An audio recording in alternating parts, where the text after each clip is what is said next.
Hello students, તો again તમારા બધાનું હાર્દિક સ્વાગત છે ડેલ્ટા ઈ હબના બ્યુટીફુલ ચેનલ ઉપર કે જ્યાં ધોરણ 11 ના સ્ટુડન્ટ્સ માટે આજે આપણે ડિસ્કસ કરવાના છીએ બ્રહ્માસ્ત્ર નંબર 2। તમે કહેશો કે સર કેમ બ્રહ્માસ્ત્ર? ભાઈ, પહેલું બ્રહ્માસ્ત્ર તમે ભણ્યા વિકલન, અને આજે જે બીજું બ્રહ્માસ્ત્ર ભણવાનું છે એ ભણવાનું છે સંકલન। આ બંને બ્રહ્માસ્ત્રનો ઉપયોગ કરીને આપણે અચળ પ્રવેગી ગતિના સમીકરણો જે છે એ ડિરાઈવ કરવા જઈ રહ્યા છીએ।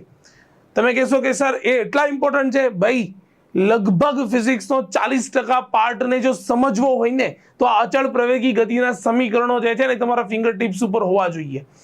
એ એટલા ઇમ્પોર્ટન્ટ છે, આખું કાઇનેમેટિક્સ, આખું મિકેનિક્સ આના ઉપર ડિપેન્ડન્ટ છે। ઇવન ધો ઘણી વખત તો મેં જોયેલું છે કે ધોરણ 12 ના જે સ્થિત વિદ્યુત શાસ્ત્રના ટોપિક્સ છે, બરાબર, એમાં વિદ્યુત ભારની ગતિ ને આ બધું જે છે એ આ સમીકરણની મદદથી ઉકેલી શકાય છે। તો ટેન્શન લેવાની જરૂર નથી, એકદમ ઈઝી છે। આજનો લેક્ચર પૂરો થયો ને ત્યાં સુધીમાં તો તમને એ અચળ પ્રવેગી ગતિના સમીકરણો તો આમ ફિંગર ટિપ્સ ઉપર રમતા રમતા આવડવાના છે। બટ હા, કન્ડિશન એટલી છે કે વિકલન અને સંકલનનો જે આ વિડીયોઝ છે બ્રહ્માસ્ત્ર નંબર 1 અને 2 એ તમને વ્યવસ્થિત રીતે સમજાઈ ગયેલો હોવો જોઈએ। જો ના સમજાણો હોય ફરીથી જોતા રહેજો। ચલો ડન। કોઈ પણ પ્રકારનો ટાઈમ વેસ્ટ ના કરતા હું તમને સીધું સિમ્પલ શબ્દોની અંદર સમજાવું સંકલન એટલે શું। તો ભાઈ, એક વસ્તુ વ્યવસ્થિત શાંતિથી સમજો કે મારી પાસે 2 રૂમ છે, 2 રૂમની અંદર એક રૂમમાં મેં પાણી ભરેલી ડોલ છે અને એવડી જ ડોલ બાજુના રૂમમાં મેં દડાઓથી ભરેલી છે, બરાબર છે, નાના નાના ક્રેઝી બોલ આવે ને એનાથી ભરેલી છે। ચલો ડન। હું શું કરું છું તો કે બંને ડોલને સામાન્ય બળ આપીને ઢોળી દઉં છું। ચલો ડન। હવે હું જે છે એ રૂમમાંથી આગળ વધી ગયો, બરાબર છે, હું એ રૂમમાં છું નહીં। તો હવે તમે સિમ્પલ ફોર્મની અંદર સમજી લો કે તમે જ્યારે એ રૂમની અંદર દાખલ થાવ છો, બરાબર, ત્યારે તમે શું કરો છો તો કે તમે જુઓ છો કે પાણી ઢોળાયેલું છે, અહીંયા તો આપણા જે દડાઓ જે ફેલાયેલા છે। તમે મારી પાસે આવો છો કે સર એ રૂમમાં બેસવાની કોઈ જગ્યાઓ નથી। ચલો ડન। એ રૂમમાં બેસવાની સર કોઈ જગ્યા નથી, એક રૂમમાં પાણી ફેલાયેલું છે, એક રૂમની અંદર જે છે એ દડાઓ વિખરાયેલા પડ્યા છે। તો હું એમ કહીશ કે જાઓ જોતા હો તો કેટલા છે, કેટલું પાણી છે। તમે જોઈને આવો છો અને તમે મને આન્સર આપો છો કે સર તમે જઈને દડાઓને ગણ્યા, સર 1 2 3 4 5 6 7 8, સર ઓકે કુલ મળીને 25 દડાઓ ફેલાયેલા છે, એટલે હું તમને એક બકેટ આપું છું, તમે એમાં ભરવા લાગો છો। બટ પાણી વાળા રૂમની અંદર તમે શું કરશો? તમે શું પાણીઓને ગણવા બેસો છો કે હા સર આ 1 પાણી, આ 2 પાણી, આ 3 પાણી, આ 4 પાણી, આવું ગણશો? આવું નહીં ગણો યાર। સર પાણી કેવી રીતે ગણી શકાય? તો તમારો આન્સર કંઈક આવો હશે કે સર રૂમમાં અડધા રૂમ સુધી પાણી ફેલાયેલું છે, સર પોણા રૂમ સુધી પાણી ફેલાયેલું છે, અને જો બહુ વધારે સર આખા રૂમમાં પાણી ફેલાયેલું છે। આવો કંઈક તમારો આન્સર હશે। તમે આ 2 ઉદાહરણોને જો વ્યવસ્થિત સમજો ને તો જે વસ્તુને ગણી શકાય ને એનો સીધો સિમ્પલ થઈ જાય સરવાળો, અને જે વસ્તુને ગણી ન શકાય ને એને તમે કંઈક લિમિટથી દર્શાવવાનો પ્રયત્ન કરો। મતલબ રૂમ શરૂ થયો ત્યારથી લઈને રૂમ પૂરો થયો ત્યાં સુધી, રૂમ શરૂ થયો ત્યાંથી અડધા રૂમ સુધી કર્યું તો સરવાળો જ। તો સંકલનનો સીધો સિમ્પલ મતલબ જે છે ને, સંકલનનો મારી પાસે બહુ જ સીધો સિમ્પલ જે મતલબ છે ને એ મતલબ બીજો કશો જ નથી થવાનો। સંકલનનો મતલબ થવાનો છે સરવાળો। કેવો સરવાળો? તો કે ભાઈ કન્ટિન્યુઅસ સમેશન છે ને એને સમજવા માટે સંકલન ઉપયોગમાં આવે। સર સરવાળો તમને આવડતો હતો તો શું કામ એને સંકલન આવ્યું? અરે ભાઈ, તે જે વસ્તુ ગણી શકાય છે, બરાબર, એને તું સરવાળાના ફોર્મમાં લઈશ, અને જે વસ્તુ કન્ટિન્યુઅસ ફોર્મમાં સતત વિતરણ છે એને તું સંકલનના ફોર્મમાં લઈશ। ચલો ડન। આટલી વસ્તુ સીધા સિમ્પલ શબ્દોની અંદર તમને ખબર પડે છે ખરા? સીધું સિમ્પલ વસ્તુ છે, તમે દાદરાઓ સ્ટેપિંગ ચડતા હો છો, બરાબર, તો તમે 1 2 3 4 5 6 આવી રીતે દાદરાઓ ચડે છે। તમને કોઈ એમ કે 3.5 દાદરે જઈને ઊભો રહે, તો એ પોસિબલ છે ખરું? હવે કોઈ ફળદ્રુપ મગજ એવું ના વિચારતા કે સર હું પહેલો પગ રાખીશ દાદરા નંબર 4 ઉપર અને બીજો પગ રાખીશ દાદરા નંબર 3 ઉપર, તો લો સર થઈ ગયું ને 3.5 દાદરો। ના, એ રીતે નથી કરવાનું। બંને પગ તમે 3.5 દાદરે રાખીને ઉભા રહી શકો? સર ના રહી શકાય। એનો મતલબ કે કાં ત્રીજા દાદરે ઉભા રહી શકાય, કાં ચોથા દાદરે ઉભા રહી શકાય, પણ તમે એના જ વિશે સિમ્પલ એલિવેટર વિચારો તો, મોલમાં જે દાદરાઓનું એલિવેટર છે વિચારો તો, તમે શાંતિથી ઊભા છો અને સપોઝ લાઇટ ગઈ તો એલિવેટર તો કોઈ પણ જગ્યાએ ઊભું રહી શકે ને, તો એ એક તમને કન્ટિન્યુઅસ બધી જ વેલ્યુઓ મળશે. જ્યારે દાદરા ચડતી વખતે તમને માત્ર ને માત્ર પ્રાકૃતિક સંખ્યાઓ 1 2 3 4 5 6 7 8 આવી જ સંખ્યાઓ મળશે. ચલો ડન. તો સંકલન વિશે બેઝિક તમારી વિશે સમજૂતી જો તમારા મગજમાં આવી ગઈ હોય તો હવે માત્ર ને માત્ર સંકલન કરતા શીખવાનું છે. અને માનો યા ના માનો એકદમ ઈઝી છે. સંકલન જેવું ઈઝી બીજું કશું જ નથી. માત્ર તમારે એના બેઝિક રૂલ જે છે એ યાદ રાખવાના છે. સર કેવા બેઝિક રૂલ? તો કે ભાઈ તમે એક વસ્તુ સમજી લો કે તમારી પાસે x નો ઘન, કલર સિલેક્ટ નથી થઈ રહ્યો, ઓકે, તમારી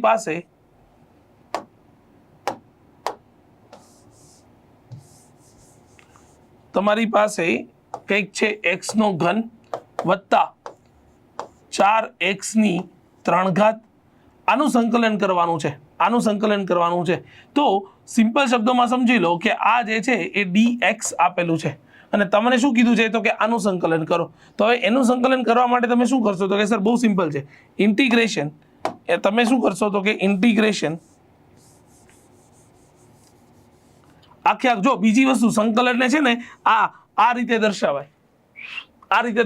ચલો ડન. તો ઇન્ટિગ્રેશન ની અંદર તમે લખશો x નો ઘન વત્તા 4x નો ઘન અને સંકલન કરવાનું છે dx ની સાપેક્ષે. તો ભાઈ તમને જે અહીંયા x નું ઘન દેખાય ને, બરાબર, તો સંકલનનો સીધો સિમ્પલ મતલબ છે કે ભાઈ એક ઘાત વધે અને વધેલી ઘાત છેદમાં આવે. એક ઘાત વધે એટલે 3 વત્તા 1 એટલે 4 થાય અને વધેલી ઘાત છેદમાં એટલે બીજા 4 આવી જાય. વત્તા અગેન અહીંયા પણ એક ઘાત વધશે એટલે 4x ની 4 ઘાત અને વધેલી ઘાત ક્યાં આવી જશે? છેદમાં આવી જશે. અને આ જે છે 4 થી 4 કેન્સલ થઈ જાય તો તમારી પાસે ફાઇનલ આન્સર આવશે x ની 4 ઘાત ના છેદમાં 4 વત્તા અહીંયા આવી જશે x ની 4 ઘાત. ચલો ડન. તો આટલું બહુ સિમ્પલ છે, ખૂબ જ સિમ્પલ છે. દાખલા તરીકે હજી એકાદું આપણે ઉદાહરણ લઈને સમજીએ કે તમને અહીંયા આપી દીધું છે 2, તમને અહીંયા આપી દેવામાં આવ્યું છે, શું આપવામાં આવ્યું છે તો કે તમને અહીંયા આપવામાં આવ્યું છે, અરે કલર તો મારા બટા કેમ બદલે છે ને એ જ ખબર નહીં પડતી આજે. કોઈ વાંધો નહીં, ચલો 2x² પ્લસ 5x ની 4 ઘાત, બરાબર. આનું સંકલન કરવાનું છે કોની સાપેક્ષે તો કે dx ની સાપેક્ષે, બરાબર. હવે આના માટે શું કરશું તો કે સર આના માટે અમે સિમ્પલ ફોર્મની અંદર સૌથી પહેલા તો ઇન્ટિગ્રેશન લેશું, બરાબર. સૌથી પહેલા અમે ઇન્ટિગ્રેશન કરશું અને ઇન્ટિગ્રેશન કર્યા પછી શું કરશું તો કે 2x² પ્લસ 5x ની 4 ઘાત અને અહીંયા લખશું dx. ચલો ડન. આટલી વસ્તુ ખબર પડી, આટલી વસ્તુ સમજાણી.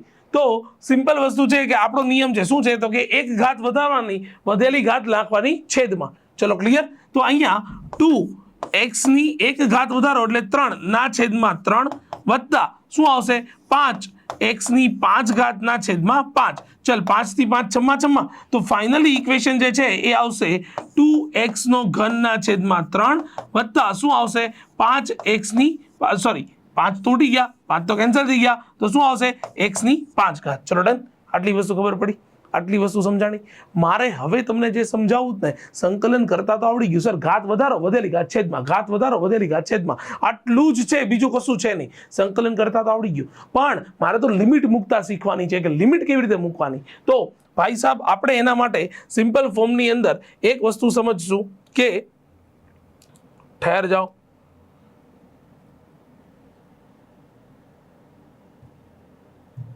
હા ઓકે, આપણે એના માટે એક સિમ્પલ વસ્તુ સમજીશું કે આપણે અહીંયા કરવા જઈ રહ્યા છે ઇન્ટિગ્રેશન x² dx. ક્યાંથી ક્યાં તો કે 0 થી લઈને 1 સુધી. આ વસ્તુ ખબર પડી, ઇન્ટિગ્રેશન x² ક્યાંથી ક્યાં 0 થી લઈને 1 સુધી. હું બહુ બેઝિક વસ્તુ સમજાવવા જઈ રહ્યો છું, એકદમ બેઝિક વસ્તુ સમજાવવા જઈ રહ્યો છું, બરાબર છે. અને એ બેઝિક વસ્તુ સમજાવવા માટે સિમ્પલ વસ્તુ તમે સમજી લો, બરાબર, કે શું આવશે તો કે સૌથી પહેલા x નું સંકલન શું આવશે તો કે x નું સંકલન થઈ જશે x² નું સંકલન શું થઈ જશે તો કે x² નું સંકલન થઈ જશે, એક ઘાત વધે એટલે x નો ઘન વધેલી ઘાત છેદમાં એટલે નીચે આવી જશે. અને જે લિમિટ હતી 0 થી 1 એ સંકલન કર્યા પછી એને મોટા કૌંસની અંદર મૂકવાનું અને લિમિટ મૂકવાની અહીંયા 0 થી લઈને 1 સુધી. ચલો ડન. હવે અહીંયા એક વસ્તુ બહુ વ્યવસ્થિત સમજી લેજો કે જે આ લિમિટ છે ને, બરાબર, આ લિમિટ જે છે ને એ બંનેની લિમિટને શું કહેવામાં આવે? તો કે આને કહેવામાં આવે લોઅર લિમિટ, લોઅર લિમિટ, અને આ જે છે એને કહેવામાં આવશે અપર લિમિટ. ચલો ડન. ક્યાંથી ક્યાં સુધી સંકલન કરવાનું ને આ વસ્તુ ઇન્ડિકેટ કરે છે, લોઅર લિમિટ અને અપર લિમિટ. ચલો ડન. આટલી વસ્તુ ખબર પડી શું કહેવામાં આવે છે? લોઅર લિમિટ અને અપર લિમિટ, આ વસ્તુ કહેવામાં આવે. તો ભાઈ હવે તમારી પાસે લોઅર લિમિટ અને અપર લિમિટ છે તો એને સર એપ્લાય કેવી રીતે કરવાની? એને એપ્લાય કેવી રીતે કરવાની? તો કે સર એના માટે બહુ સિમ્પલ વસ્તુ છે. તમે જ્યારે અહીંયા x નું સંકલન કરીને લાવ્યા તો સૌથી પહેલા x ને બદલે, x ચલ છે તો x ને બદલે અપર લિમિટ મૂકવાની, એટલે x ને બદલે આપણે મૂકી 1/3 અને લોઅર લિમિટ મૂકતા પહેલા કરવાનું ઋણ, બરાબર, માઇનસ કરવાની, અને હવે અહીંયા મૂકવાનું 0⁻³ લો. આ બહુ સિમ્પલ છે. તો તમારી પાસે આન્સર આવી જશે સિમ્પલ 1/3. આ તમારો ફાઇનલ આન્સર આવી જશે. ચલો ડન. ક્લિયર? ખબર પડી? આટલી વસ્તુ સમજાણી? હા કે ના બોલી જા? ચાલ, આટલી વસ્તુ સમજાણી હોય તો હા કે ના બોલી જા. હવે એવી જ રીતે હજી આપણે માનો કે એક ઉદાહરણ લઈએ. ઇન્ટિગ્રેશન મારે કરવાનું છે સપોઝ 2x³ + 4x, અને આનું સંકલન કરશું આપણે 1 થી લઈને 2 સુધી. 1 થી લઈને 2 સુધી આનું સંકલન કરશું. કોની સાપેક્ષે? તો કે dx ની સાપેક્ષે. ચલો ડન. આટલી વસ્તુ ખબર પડી. અને આ સંકલન કરવા માટે આપણે શું ઉપયોગ કરશું? આ સંકલન કરવા માટે આપણે ઉપયોગ કરશું તો કે આપણો બેઝિક રૂલ, ઘાત વધે, વધેલી ઘાત છેદમાં લિમિટ. આપણને ખબર છે, બરાબર, કે આ 1 જે છે એ તમારી લોઅર લિમિટ છે, બરાબર, 1 જે છે એ તમારી લોઅર લિમિટ છે અને 2 જે છે એ તમારી અપર લિમિટ છે. પણ એને પછી ઉપયોગ કરશું, સૌથી પહેલાનું સંકલન કરી દઈએ. તો સંકલન કરવા માટે આપણે સિમ્પલ 2x³ છે તો એની ઉપર 4 આવી જશે, છેદમાં 4 વત્તા 4 x ની ઉપર 1 ઘાત છે તો x નો વર્ગ થઈ જશે, છેદમાં વધેલી ઘાત છેદમાં 2 આવી જશે. લિમિટ હવે કૌંસની બહાર મૂકવાની 1 થી લઈને 2. ચલ પહેલા કઈ કેન્સલ થાય તો કે હા સર 2 × 2 2 × 4, અહીંયા 2 × 2 2 × 4. ચલ ડન. આટલી વસ્તુ ખબર પડી. તો અહીંયા તમારી પાસે ફાઇનલી આવી જવાનું છે x⁴ વત્તા શું આવી જશે તો કે 2x² આવું આવી જશે. ચલો ડન. લિમિટ અહીંયા મૂકશે 1 થી લઈને 2 સુધી. હવે આ 2 જે છે એ પહેલા મૂકવાની, માઇનસ કરીને લોઅર લિમિટ મૂકવાની. તો એના માટે સિમ્પલ વસ્તુ સમજી લેજો. એના માટે એક બહુ સિમ્પલ વસ્તુ સમજી લેજો કે કેવી સિમ્પલ વસ્તુ સમજવાની છે તો કે પહેલા આવશે અપર લિમિટ. અપર લિમિટ મૂકવા માટે સૌથી પહેલા તમે કાઉન્સ કરશો. અપર લિમિટ છે તમારી 2, તો 2/4 વત્તા 2, અહીંયા ફરી પાછું 2 મૂકશો તો 2/2 અને હવે લોઅર લિમિટ મૂકવાની છે તો માઇનસ કરશું અને અહીંયા કાઉન્સની અંદર ફરી પાછું મૂકશું 1/4 બરાબર, વત્તા શું આવશે તો કે 1/2 કશું નથી એટલે એક જ છે. ચલો ડન. તો આટલી વસ્તુ જે છે એ તમારે સમજવાની છે. ક્લિયર છે? આટલી વસ્તુ ખબર પડી? આટલી વસ્તુ સમજાણી? ઓકે. હવે સિમ્પલ વસ્તુ છે કે તમે આનું સાદુરૂપ આપશો તો 2 × 2 2 × 4 4 × 8 8 × 16. તો સિમ્પલ વસ્તુ છે કે 16/2 વત્તા 2² 4 4 × 8 બરાબર, માઇનસ કાઉન્સની અંદર શું આવશે તો કે 1/2 વત્તા 2. આવો આન્સર આવી જશે. હવે આટલાનું સાદુરૂપ આપીને જે જવાબ આપશો ને એ તમારું જે છે એ આઈનું સંકલન છે. ચલો ડન. આટલી વસ્તુ ખબર પડી. હવે આ કાઉન્સ સોલ્વ કરતા તો બહુ ઇઝીલી આવડશે. મારે તમને જે શીખવાડવાનું હતું એ સંકલન શીખવાડવાનું હતું. Upper limit lower limit apply કરતા શીખવાડવાનું હતું. બીજું કશું શીખવાડવાનું નથી. ચલો ડન. ક્લિયર છે? આટલી વસ્તુ ખબર પડી? આટલી વસ્તુ સમજાણી? હવે બીજી એક સંકલનમાં મારે એક બેઝિક વસ્તુ સમજાવી છે અને એ બેઝિક વસ્તુ છે કંઈક આવી કે સર આ બધું તો બરાબર છે પણ સપોઝ અમને ક્યારેક આવું પૂછે તો, અમને સપોઝ ક્યારેક આવું પૂછે તો કયું તો કે ઇન્ટિગ્રેશન ખાલી dx આવું પૂછે તો શું કરવાનું? ઇન્ટિગ્રેશન dx પૂછે તો શું કરવાનું? તો કે ભાઈ આ જ ઇન્ટિગ્રેશન dx છે, શું હું એને આ ફોર્મમાં ના લખી શકું? જોજો વ્યવસ્થિત. તો કે આને હું લખી શકીશ ઇન્ટિગ્રેશન, અહીંયા કાંઈ નથી એટલે 1 × dx. આના બોલ. હા, કશું છે નહીં ભાઈ, કાંઈ નથી તો 1 વડે તો ગુણી શકાય કે ના ગુણી શકાય? તો કે ગુણી શકાય. ઓકે. હવે આ 1 છે તો આ 1 ને હું લખીશ x² 0 ઘાત ઇન્ટુ dx, કારણ કે જેની સાપેક્ષે કરવાનો છે એ ચલ લાવવાનો. સર લખવા માટે તો આપણે y ની 0 ઘાત લખી શકીએ. અરે છોડો, લખવા માટે 9999 ની 0 ઘાત બી લખી શકીએ. એનો આન્સર પણ એક જ આવવાનો છે. પણ ભાઈ એ વસ્તુ સમજજો કે તમારે કોની સાપેક્ષે કરવાનું છે. તમારે અહીંયા x ની સાપેક્ષે કરવાનું છે, એટલા માટે આપણે x નો ચલ લાવીએ છીએ. ચલો ડન. ઓકે, તો અહીંયા આવશે x ની 0 ઘાત into dx, anything raise to 0 that will be 1. એટલે આપણે કોઈ બીજું આમાં મેથેમેટિકલી કોઈ રોંગ કર્યું નથી. અને હવે આપણો રૂલ છે ને, કયો રૂલ છે? તો કે ઘાતમાં વધારો કરવાનો, વધેલી ઘાત છેદમાં લાવવાનો. તો અહીંયા ઘાતમાં વધારો કરો તો એના માટે શું આવશે? તો કે અહીંયા આવશે x ની 0 પ્લસ 1 અને એ જ ઘાત 0 પ્લસ 1 પાછું અહીંયા લાવી દેવાની. તો સિમ્પલ વસ્તુ છે કે અહીંયા x મૂકી દાવશે. ચલો ડન. કારણ કે કોઈ પણની એક ઘાત લખવાનો એ આપણા ગામમાં રિવાજ નહીં, અને આપણા ગામમાં કોઈ પણના છેદમાં એક લખવાનો રિવાજ નહીં. તો સીધું સિમ્પલ સમજો કે dx નું સંકલન શું થઈ ગયું? તો કે x થઈ ગયું. આ પહેલી વાર સંકલન ભણો ને એટલા માટે હું શીખવાડું છું. બાકી એક વસ્તુ બહુ વ્યવસ્થિત શાંતિથી સમજી લેજો કે ઇન્ટિગ્રેશન dy જે છે ને એ સીધું y લખવાનું, ઇન્ટિગ્રેશન dz જે છે એ સીધું z લખવાનું, ઇન્ટિગ્રેશન dx આ તો આપણે x લખી જ નાખ્યું, ઇન્ટિગ્રેશન dv શું લખવાનું? સીધું v લખી નાખવાનું, ઇન્ટિગ્રેશન dt શું લખી નાખવાનું? તો કે t લખવાનું. આ બેનો ઉપયોગ તો આ ત્રણનો ઉપયોગ તો હમણાં જ આપણે જોવાના છીએ. ચલો ડન. આટલી વસ્તુ ખબર પડી, આટલી વસ્તુ સમજાણી, લિમિટ મુક્ત આવડવી જોઈએ. અને આટલું સંકલન જો આવડે તો ફિઝિક્સમાં અચળ પ્રવેગી ગતિના સમીકરણો એકદમ હલવો, એકદમ ઈઝી વે ની અંદર આવડશે. ચલો ડન. તો હવે આપણે જોવા જઈ રહ્યા છીએ અચળ પ્રવેગી ગતિના સમીકરણો, અને એ પણ કોની મદદથી? તો કે કલનશાસ્ત્રની મદદથી. આ વસ્તુ બહુ જ વ્યવસ્થિત છે, સમજી લેજો.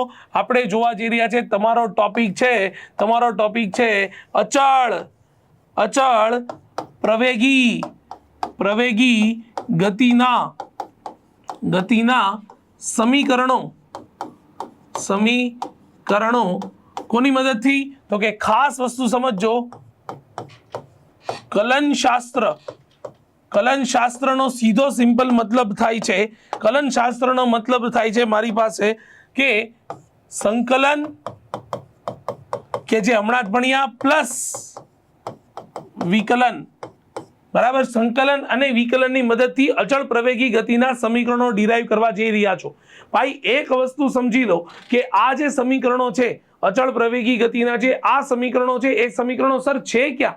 તમે 9મા ધોરણની અંદર, તમે નાના હતા ત્યારે 9મા ધોરણની અંદર તમે આ સમીકરણો ભણીને આવ્યા છો, અને એ સમીકરણો તમારી સામે છે, જે હું તમને લખીને આપું છું. આપણે એક સાઈડમાં અહીંયા લખી દઈએ. તો એ સમીકરણ હતા તમારી પાસે v = u plus at. Sir યાદ આવે આવું કાંઈ? હે, મમ્મીએ કંઈક શીખવાડ્યું હશે. મમ્મી એટલે શું? તમારા નાના સ્ટાન્ડર્ડના જે મેડમ હોય ને એ. ચલો ડન. આ વસ્તુ સમજી લેજો. v = u plus at. બીજું સમીકરણ હતું x = ut પ્લસ 1/2 at નો સ્ક્વેર. આવું એક સમીકરણ હતું. ચલો ડન. આટલી વસ્તુ ખબર પડી. અને હજી એક સમીકરણ હતું, કયું? તો કે 2ax = v² - u². તો આ ત્રણ સમીકરણો આપણે કલનશાસ્ત્ર એટલે કે સંકલન અને વિકલનની મદદથી ડિરાઈવ કરવા જઈ રહ્યા છીએ.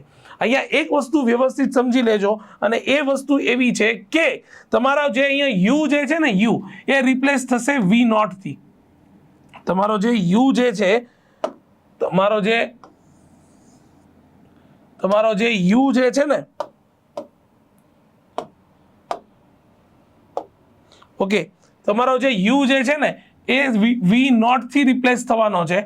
બરાબર. અને તમારો જે x જે છે ને એ હંમેશા તમે અહીંયા લખવાનો છો x - x0 આવું લાવવાનું છે. દરેક વસ્તુને હું તમને સિમ્પલ ફોર્મની અંદર પહેલા વ્યાખ્યાયિત કરી દઉં. બરાબર. તમારો જે v જે છે એ છે અહીંયા શું છે? તો કે અંતિમ વેગ છે. શું છે? અંતિમ વેગ છે. બરાબર. v0 જે છે એ છે તમારો પ્રારંભિક વેગ છે. શું છે? તો કે તમારો પ્રારંભિક વેગ છે. બરાબર. એ જે છે એ તમારો છે પ્રવેગ. બરાબર છે. અને બીજું જે છે એ x છે. x જે છે એને તમારે કહેવાનું છે સ્થાનાંતર. અને આપણે જ્યારે કલનશાસ્ત્રની મદદથી જ્યારે ડિરાઈવ કરશું ને, ત્યારે સ્થાનાંતરને બદલે અંતિમ સ્થાન માઇનસ પ્રારંભિક સ્થાન આવું ઇક્વેશનની અંદર આવશે. ચલો ડન. અને લાસ્ટ બટ નોટ લીસ્ટ કે જે ટી જે છે એ શું છે તો કે એ છે તમારો સમય. અને જ્યારે આ આખી વસ્તુ તમે ડિરાઈવ કરો છો ને બરાબર, ત્યારે સિમ્પલ ફોર્મની અંદર એક વસ્તુ સમજી લેજો કે તમને એક વસ્તુ જે છે એ આવડતી હોવી જોઈએ. કયું તો કે તમને વેગ એટલે શું થાય તો કે સ્થાનાંતરના છેદમાં સમય થાય. હવે આવો વેગ જે છે ને આ વેગ જે છે ને એને તમે વિકલનના સ્વરૂપમાં કેવી રીતે લખ્યો હતો તો કે વિકલનના સ્વરૂપમાં અમે લખ્યો હતો સર dx ના છેદમાં dt. એક તો તમને આ વસ્તુ ખબર હોવી જોઈએ અને બીજું પ્રવેગ એટલે શું થાય તો કે પ્રવેગ એટલે તે વેગમાં થતો ફેરફારના છેદમાં સમય. તો પ્રવેગ એટલે એને દર્શાવાય એ વડે, તો a = તમે લખશો dv ના છેદમાં dt. તમને આ બે ઇક્વેશન જો ખબર હોય, અને આ તો એકદમ બેઝિક છે ભાઈ, આ તો એકદમ બેઝિક છે. વેગ બરાબર સ્થાનાંતરના છેદમાં સમય, સ્થાનાંતર એટલે સ્થાનમાં થતો ફેરફાર જેને તમે dx કીધો હતો, છેદમાં સમય સમયમાં થતો ફેરફાર. અને પ્રવેગ માટે વેગમાં થતો ફેરફાર ના છેદમાં સમય, તો વેગમાં થતો ફેરફાર એટલે dv ના છેદમાં સમય એટલે dt નો થતો ફેરફાર. જો તમને અત્યારે જેટલી બોર્ડ ઉપર વસ્તુ ખબર છે બરાબર, આટલી વસ્તુનું જ્ઞાન હોય ને તો તમારી માટે આ જે અચળ પ્રવેગી ગતિનું સમીકરણ નંબર, આ સમીકરણ નંબર 1, આ સમીકરણ નંબર તમારું 2 અને આ જે છે એ તમારું સમીકરણ નંબર 3, આ ત્રણે સમીકરણો એકદમ હલવો, એકદમ ઇઝી વે ની અંદર સમજી શકશો. ચલો ક્લિયર બરાબર. આટલી વસ્તુ પહેલા તો વિડીયો પોઝ કરીને નોટ ડાઉન કરી લો. આપણે શું ડિરાઈવ કરવા જઈ રહ્યા છીએ? આપણે અચળ પ્રવેગી ગતિના ત્રણ સમીકરણો ડિરાઈવ કરવા જઈ રહ્યા છીએ. ચલો ક્લિયર. તો સૌથી પહેલા નોટ ડાઉન કરી લો, પછી આપણે આગળ વધીએ. સૌથી પહેલા નોટ ડાઉન કરી લો, પોઝ કરો, નોટ ડાઉન કરો, આગળ વધીએ. ચલો ડન. ઓકે, તો સૌથી પહેલા આપણે જે છે એ શરૂ કરશું પ્રવેગ a = dv ના છેદમાં dt થી. ચલો ડન. ક્લિયર છે? આટલી વસ્તુ ખબર પડી ગઈ. અહીંથી આપણે જે છે એ શરૂ કરશું પ્રવેગ a = dv/dt થી. સિમ્પલ, તમે a × dt અથવા તો તમે dv ને સૂત્રનો કરતા બનાવી દો તો dv = શું લખી શકાય તો કે a × dt લખી શકાય. ચલો ક્લિયર. આટલી વસ્તુ ક્લિયર કટ સમજાણી ખરા? આટલી વસ્તુ તમને ખબર પડી ખરા કે વેગ dv = a × dt લખાય. ઓકે, હવે તમે જ્યારે આટલી વસ્તુ લખી દો પછી તમારે શું કરવાનું તો કે સર પછી અમારે કરવાનું છે બંને બાજુ સંકલન કરતા. અને બહુ વસ્તુ સિમ્પલ ફોર્મની અંદર સમજી લેજો કે અહીંયા કોનું સંકલન છે તો કે સર એ ખબર નહીં, પણ કોની સાપેક્ષે છે? જેની આગળ d આપ્યો હોય ને, d સ્મોલ d લખ્યું ને એની સાપેક્ષનું સંકલન હોય. તો કે સર હા, હવે અમને ખબર પડે. ફરી વાર કહું છું, જેની આગળ d આપ્યો હોય ને એનું સંકલન હોય. ચલો ડન. તો હવે તમને એટલી ખબર પડવી જોઈએ કે સર અહીંયા વેગની સાપેક્ષનું સંકલન છે અને લિમિટ હંમેશા જેની સાપેક્ષે સંકલન હોય એની આવે. બાત ખતમ. લિમિટ હંમેશા કોની આવે? જેની સાપેક્ષે સંકલન હોય ને એની લિમિટ આવે. બરાબર છે? તો સિમ્પલ ફોર્મની અંદર વસ્તુ સમજી લેજો કે અહીંયા વેગની લિમિટ આવશે. જે લિમિટ કઈ આવશે તો કે પ્રારંભિક વેગ થી લઈને અંતિમ વેગ v સુધીની. ચલો આગળ આવો, બોલો અહીંયા કોની સાપેક્ષે સંકલન છે તો કે સર t ની સાપેક્ષે સંકલન છે. અચ્છા, સંકલન છે કોનું તો કે પ્રવેગ a નું સંકલન છે. ફરીવાર સંકલન કોનું છે? પ્રવેગનું સંકલન. કોની સાપેક્ષે? સમયની સાપેક્ષે, કારણ કે જેની આગળ d છે એનું સંકલન. ચલો ડન. બહુ નોર્મલ છે. રહેતા આરામથી આ વસ્તુ સમજાઈ જવાનું છે. તો બોલો લિમિટ કોની આવશે? લિમિટ આવશે તમારી પાસે સમયની, અને એ લિમિટ છે 0 થી લઈને t સુધીની લિમિટ. કયા સુધીની લિમિટ? 0 થી લઈને t સુધીની લિમિટ આવશે. ચલો ડન. ક્લિયર છે? આટલી વસ્તુ ખબર પડી? ઓકે, તો ભાઈ હવે ક્યાં અઘરું છે? હવે કરો તારે સંકલન. હવે તો આટલી વસ્તુ ખબર પડવી જોઈએ. સંકલન માટે શું કરશો તો કે હમણાં જ મેં શીખવાડ્યું dv નું સંકલન શું થઈ જાય તો કે સર એ થઈ જાય v. લિમિટ ક્યાં આવશે? v0 થી લઈને v = પ્રવેગ છે એ તો t ની સાપેક્ષે અચળ, એ છે t ની સાપેક્ષે અચળ. એ ક્યારે t ની સાપેક્ષે સંકલન ના થાય, t નું જ t ની સાપેક્ષે સંકલન થાય. તો એ અચળ છે તો બહાર આવી જાય. તો સૌથી પહેલા એને બહાર લાવી દો. હવે સંકલન કરો dt નું. શું થઈ ગયું તો કે સંકલન dt નું થઈ જશે t.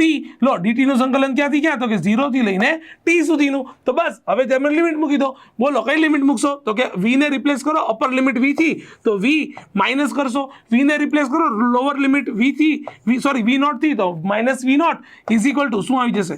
a × t આવી જશે. ચલો ડન.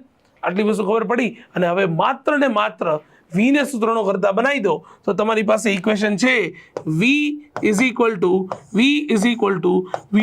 + at. લો, v is equal to v nought plus a t. તો આ થઈ ગયું તમારું અચળ પ્રવેગી ગતિનું સમીકરણ નંબર 1.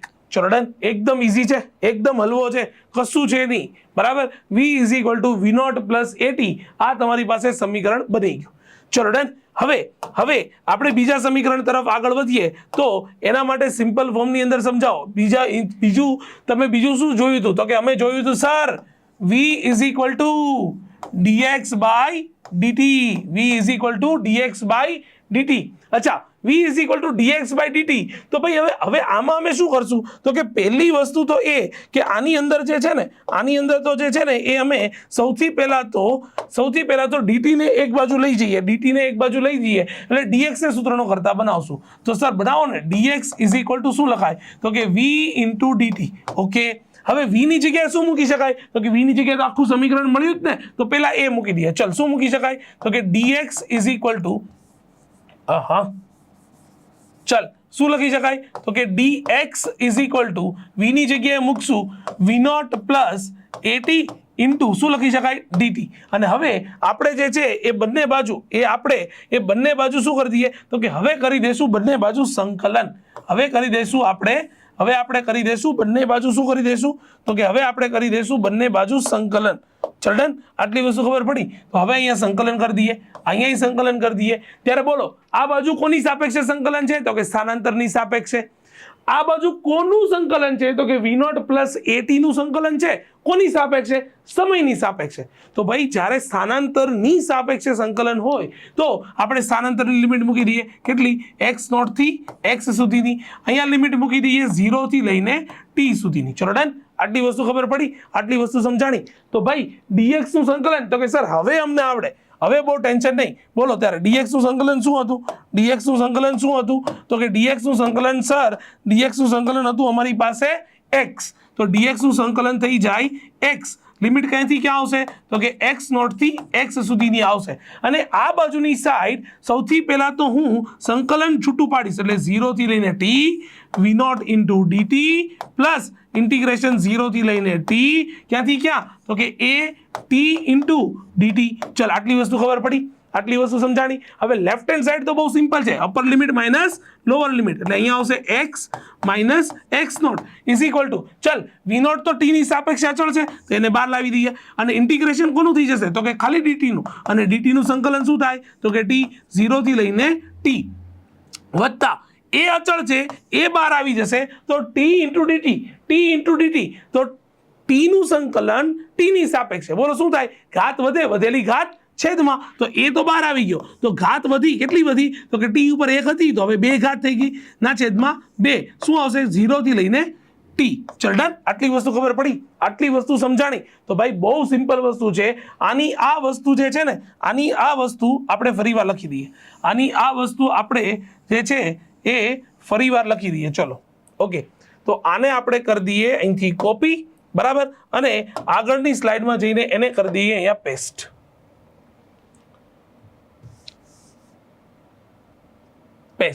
ઓકે. ચલો, મારી પાસે ઇક્વેશન આવી ગયું. ચલો ડન. મારી પાસે આખું ઇક્વેશન આવી ગયું. બસ હવે કશું કરવાનું નથી. હવે તો માત્ર ને માત્ર મારે ફરીવાર રીરાઇટ જ કરવાનું છે. તો શું કરીશ? તો કે સર આના માટે કરી શકો x minus x nought is equal to શું આવશે? v nought. t ને t થી રિપ્લેસ કરો. t માઇનસ 0 તો લખવાની જરૂર નહીં. 1/2 અચળ છે, બહાર આવી જાય. 1/2 a અને શું આવશે? તો કે t નો સ્ક્વેર આવી જશે. ચલો ડન. આટલી વસ્તુ ખબર પડી. શું આવશે? t નો સ્ક્વેર આવી જશે. તો લો, આ તમારી પાસે સમીકરણ બની ગયું. આ તમારું અચળ પ્રવેગી ગતિનું બીજું સમીકરણ છે. આ તમારું અચળ પ્રવેગી ગતિનું સમીકરણ નંબર થઈ ગયું 2. કયું? x minus x nought is equal to v nought t plus 1/2 at square. જો તમને હજી આમાં ખબર નથી પડતી, બરાબર, તો જોઈ લો.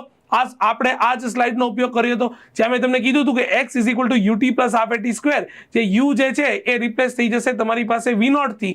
x રિપ્લેસ થશે x માઇનસ x નોટ. તો x minus x nought is equal to v nought t plus 1/2 at નો સ્ક્વેર. તો લો, તમારી પાસે આ ફાઇનલ ઇક્વેશન તમારી સામે છે. ચલો ડન.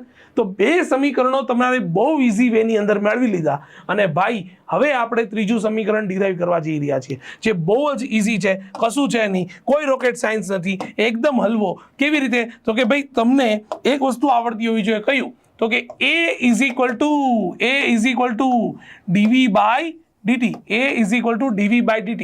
હવે જ્યારે તમારી પાસે આ a is equal to dv upon dt છે ને, આને તમે શું કરો છો તો કે આને તમે સૌથી પહેલા તો સિમ્પલ ફોર્મની અંદર, ચલો ગ્રીનથી જ કરીએ, આને તમે સૌથી પહેલા તો dx વડે ગુણી અને dx વડે ભાગી નાખો છો.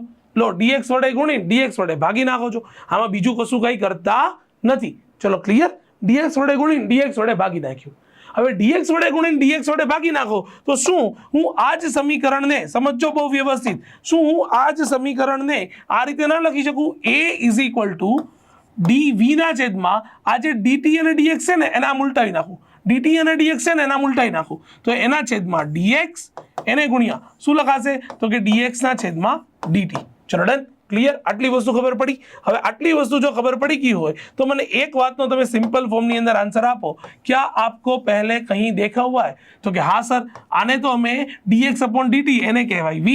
તો બસ બહુ સિમ્પલ છે. જો એને v કહેવાય તો આ જ સમીકરણને હવે આપણે કંઈક આ રીતે લખશું, a is equal to dv ના છેદમાં dx ઇન્ટુ v, અને આ dx ને સામેની બાજુ લઈ જઈએ તો a into dx is equal to v into dv. ચલ ડન, આટલી વસ્તુ ખબર પડી. અને આ જ સમીકરણ જે છે, બરાબર, આ સમીકરણને સિમ્પલ ફરીવાર આપણે અહીંયા રીરાઇટ કરીએ, કારણ કે એ રીરાઇટ કરીને જ પછી આપણે એની આગળ જે છે એ સંકલન કરવાનું થશે. ચલો ડન, ક્લિયર છે આટલી વસ્તુ? અને આનું સંકલન કરીએ, આનું સંકલન કરો તો હવે અહીંયા સંકલન કરવાનું, બંને બાજુ સંકલન કરવાનું. બોલો તારે કોનું સંકલન? તો કે a નું સંકલન કોની સાપેક્ષે? x ની સાપેક્ષે. ફરીવાર કોનું સંકલન? a નું સંકલન, પ્રવેગનું સંકલન કોની સાપેક્ષે? x ની સાપેક્ષે. અને આ બાજુ તો કે સર આ તો હવે ખબર પડે, v નું સંકલન v ની સાપેક્ષે. તો ભાઈ જેની સાપેક્ષે સંકલન હોય, હજી કહું છું, જેની સાપેક્ષે સંકલન હોય એની લિમિટ આવે. ચલો ડન, ઓકે સર. તો આમાં લિમિટ કોની આવશે તો કે આમાં લિમિટ આવશે x0 થી x. આમાં લિમિટ કોની આવશે તો કે v0 થી v. ચલો ડન, આટલી વસ્તુ ખબર પડી? આટલી વસ્તુ સમજાણી? હા કે ના બોલી જા? આટલી વસ્તુ ખબર પડી હોય તો હા કે ના બોલી જા, બાકી એકદમ હલવો છે, કશું છે નહીં. બરાબર, જોઈ લઈએ આપણે. ચલ, મારે સીધું સિમ્પલ ફોર્મની અંદર, મારે જે છે એ સીધા સિમ્પલ ફોર્મની અંદર હવે dx ની સાપેક્ષે સંકલન કરવાનું છે. તો એ તો બચારો અચળ છે, 12 આવી જશે તો એ આવી ગયો 12. ઇન્ટિગ્રેશન એટલે કે સંકલન dx શું થઈ જાય તો કે સર એ હવે અમને આવડે, x થઈ જાય. ક્યાંથી ક્યાં સુધી તો કે x0 થી x સુધી is equal to v into dv નું સંકલન શું થઈ જાય તો કે સર એક ઘાત વધેલી ઘાત છેદમાં, અને લિમિટ ક્યાંથી ક્યાં આવી જશે? v0 થી લઈને v સુધી. બસ હવે ખાલી માત્ર ને માત્ર લિમિટ જ એપ્લાય કરવાની છે. તો બહુ સિમ્પલ છે. એ x ને રિપ્લેસ કરશો તો x આવી જશે, x ને રિપ્લેસ x0 થી કરશો તો માઇનસ કરવાનું અને અહીંયા x0 લખવાનું, કારણ કે આપણો તો નિયમ છે ને upper limit minus lower limit. x ને x થી રિપ્લેસ કરી દીધો, આ જ x ને x0 થી રિપ્લેસ કરી દીધો ઇઝ ઇક્વલ ટુ, ચલ 1/2 જે છે એ અચળ છે, 12 આવી જશે. માત્ર ને માત્ર લિમિટ આવશે, v ની લિમિટ મૂકશો v થી તો v સ્ક્વેર, v ની લિમિટ મૂકશો v0 થી તો માઇનસ v0 નો સ્ક્વેર. ચલ ડન, બે ને ગુણાકારમાં લઈ જાઓ તો ઇક્વેશન આવશે 2a x minus x0 is equal to v square minus v0 square. લો, એકદમ હલવો. બોલ હા કે ના બોલી જા? હા કે ના બોલી જા? તો આ થઈ ગયું તમારું અચળ પ્રવેગી ગતિનું ત્રીજું સમીકરણ. કેટલામું સમીકરણ? ત્રીજું સમીકરણ. ચલ ડન. અને જો એક વસ્તુ સમજી લે કે જો આ જ વસ્તુ જે છે એ આપણે અહીંયા લખી હતી, જોઈ લે, આ જ વસ્તુ જે છે એ આપણે ક્યાં લખી હતી તો કે સર એ જ વસ્તુ આપણે અહીંયા લખી હતી. કયું? 2ax is equal to v square minus v0 square. મેં તમને પહેલા કીધું હતું કે અહીંયા જે x જે છે એ રિપ્લેસ થઈ જશે x માઇનસ x0 થી, અને u જે છે એ રિપ્લેસ થઈ જશે v0 થી. તો ચલો, તમારી પાસે સીધું સિમ્પલ ઇક્વેશન કયું આવ્યું તો કે સર ઇક્વેશન આવી ગયું 2a x minus x0 is equal to v square minus v0 નો સ્ક્વેર. ગાઈઝ, હું તમને કહી નથી શકતો કે આ ત્રણ ઇક્વેશન કેટલા ઇમ્પોર્ટન્ટ છે. ખાસ વસ્તુ સમજી લેજો, કોઈ તમને સંકલન અને વિકલન ભણાવીને તરત ને તરત આ ઇક્વેશન નથી ભણાવવાના. બરાબર છે? આ આખા ફિઝિક્સમાં જે મિકેનિક્સ છે ને, બરાબર, એની નીવ છે ત્રણ ઇક્વેશનો. ચલો ડન, એકદમ ઇઝી છે. અને આપણું કામ જ છે ઓછામાં ઓછા સમયમાં તમને ક્વોલિટી એજ્યુકેશન આપવું. તો સંકલન શીખતા શીખતા તો તમે અચળ પ્રવેગી ગતિના 3 સમીકરણો કલનશાસ્ત્રની મદદથી શીખીને બેઠા છો. જે મેં તમને કીધું હતું કે આજનો લેક્ચર પતશે એટલે તમને ફિઝિક્સના જે માસ્ટર બ્લાસ્ટર 3 ઇક્વેશન છે ને એ તો ફિંગર ટિપ્સ ઉપર આવડી જ જવાના છે. અને કસમથી તમારી સ્કૂલ કે જે કંઈ બી કોચિંગ ક્લાસીસ છે જેમાં તમે જાઓ છો એમાં સૌથી વધારે ને વધારે જે છે એ આ 3 સમીકરણોમાં છોકરાઓને તકલીફ પડતી હોય છે. તો હજી કહું છું કે આ વિડીયો ફરીવાર જુઓ, નોટ્સ બનાવો, તમારા ફ્રેન્ડ સુધી શેર કરો, કમેન્ટ કરો કે તમને આ સમીકરણ કેટલા ઇઝી લાગ્યા. બરાબર. બાકી આજના લેક્ચરમાં આટલું રાખીએ છીએ. નેક્સ્ટ લેક્ચરની અંદર આવા જ એક અમેઝિંગ ટોપિક સાથે ફરીથી મળશું. Thank you so much guys. Thank you so much.